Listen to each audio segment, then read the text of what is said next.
बिस्मिल्लाहिर्रहमानिर्रहीम। अस्सलाम वालेकुम वरहमतुल्लाहि वबरकातुहू। अगर कोई एक रकात पढ़ने के बाद अत्तहियात में बैठ गया और अत्तहियात पढ़ लिया, अब क्या करना चाहिए?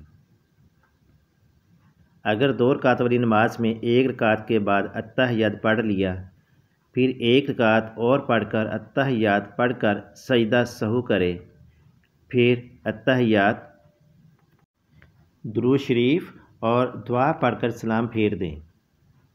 अगर 3 रकात वाली नमाज में एक रकात के बाद अत्तहियात पढ़ लिया, फिर एक रकात और पढ़कर अत्तहियात पढ़े, फिर खड़ा हो जाए, फिर तीसरी रकात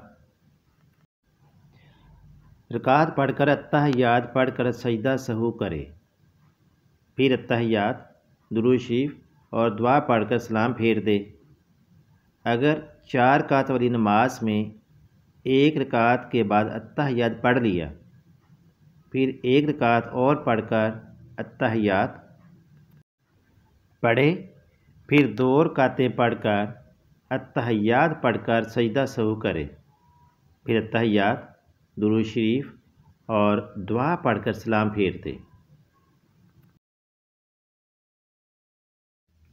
आपसे गुजारिश है कि आप हमारी वीडियो को लाइक करें, चैनल को सब्सक्राइब करें और बेल नोटिफिकेशन को ऑन करें ताकि आपको आने वाली हर नई वीडियो का नोटिफिकेशन मिल सके।